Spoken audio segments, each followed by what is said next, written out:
A little rainy out there, but it's nice. That's the temperature it's supposed to be. Remember when weather wasn't frightening? Because now if it's unseasonably warm or unseasonably cold, we all give each other a look like, this means we're all gonna die. There's a flood coming. Now, admit it, when you left your house, you used to think, do I need a coat? Now you're like, should I buy a boat? I don't know much about global warming, but I do know they stopped debating it. 5 years ago, there was always a guy on TV like, there's no proof the earth is warming. And now that same guy's like, well, what are you gonna do? Wait, what? The people that live on the coastline should sell their homes. To who? We'll figure it out later on. Something's happening. In 20 years, what are we going to tell our children and grandchildren? Because they're going to ask us, they're going to come to us, they're going to be like, did you know about global warming? And we're going to be like, I heard about it. It was more of a rumor back then, really.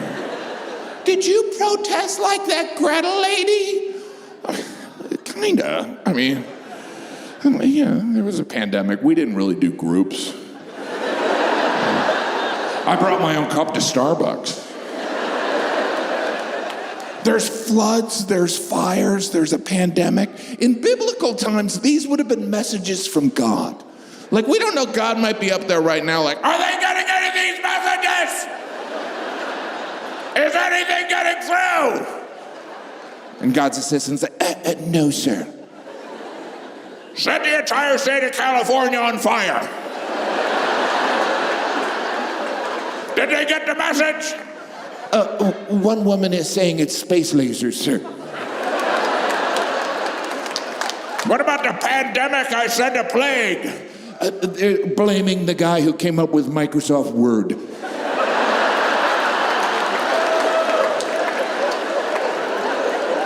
I miss the days when you could send a plague and people would listen. Because that's how God used to communicate. He was unhappy. He'd send a plague. That was like his sad face emoji. God would send a plague and humans would interpret it like, well, he either wants you to let the Hebrews go or, wow, he really wants us to eat these frogs. This is a lot of frogs. I love how that was one of the plagues. Like, God got his assistant together. He's like, write down all these plagues. And the assistant's like, yes, sir. We're going to freak that Pharaoh out. First, we're going to turn all the water into blood. And the assistant's like, water into blood. Got it, sir. All right, now we're going to take it up a notch. Frogs. And the assistant's like, what about frogs, sir? That's the second plague. You know how everyone's frightened of frogs? They are, sir. Oh, yeah, I created frogs, and I'm terrified. What are frogs? Are they fish? Are they lizards? They're amphibians, sir.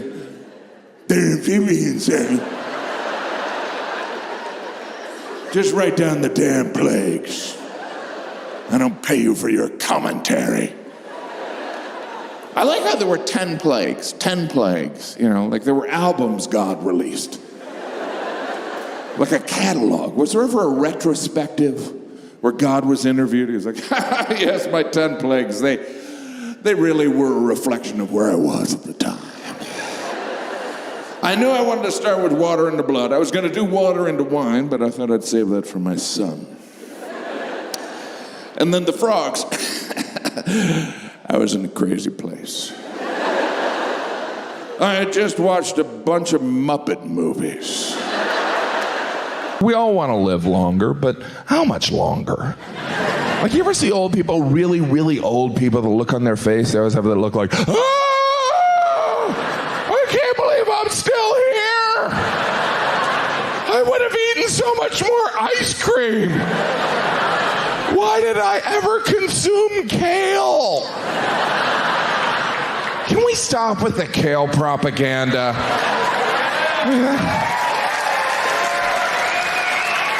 That stuff tastes like bug spray. I was looking at a can of bug spray. It said made with real kale. But that's the latest health trend. There's a new one every 6 weeks. When I was a little kid, cottage cheese cottage cheese was considered healthy. My mom and my sisters, we're being healthy by eating this tub of cheese curds. Because to be thin, you eat things that look like cellulite.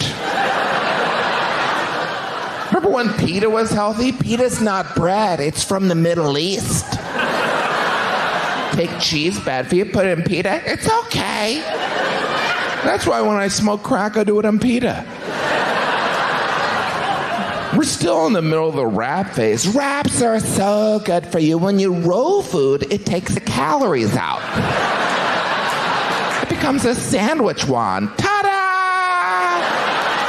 No calories. It's like sushi, but not enjoyable.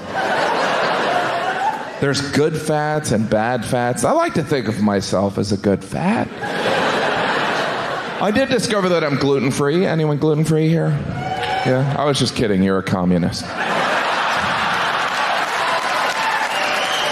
Obviously, people that are gluten-free are like any other American, except for they're allergic to wheat. The amber waves of grain.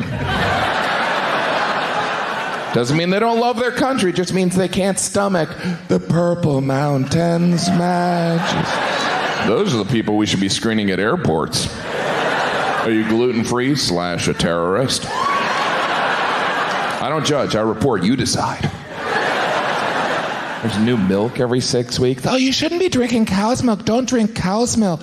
You should drink soy milk. And they discovered soy milk's all estrogen. You should drink soy milk unless you want to have sons with testicles. Or you could drink rice milk. And they discovered rice milk is like drinking carbs. Or you could drink almond milk because almonds make milk. Unless you have a nut allergy, then you could drink hemp milk, which is like a nut-free almond milk made from rope. Or you can try this new milk that's called cow's milk. It's big in Europe. But really, this is the kale era, right? Kale is a superfood, and its special power is tasting bad. It's inedible. All you have to do is freeze dry it, cover in cayenne peppers, put in a shake, and bury it in the ground. Kale is so good for you. It's like a really bitter spinach with hair. Kale is so good for you. They could find out kale cures cancer, and I would still be like, I'm just going to do the chemo, all right? I've tried the kale. Yeah. We evolved as a species so we no longer have to eat things like kale? You know, there were cavemen. One day, son, we no longer forage through weeds. We eat porterhouse steak and no longer sound like Cookie Monster. Now we go to Yum Yum Donut. Kale, I just can't stand the kale bragging. I just had some kale. No one asked you. People talk about Kale like it's a band. Have you seen that new album by Kale? I was at a school event because I have 1,000 children, and one of the moms was nice enough to make a bean soup, so I went over and I tasted it, and I said, oh, this is very good. And she leaned forward and she goes, I snuck some kale in there. And I wanted to throw the bowl at her. Because she was trying to impress me with a vegetable. Oh, wow. You smarty.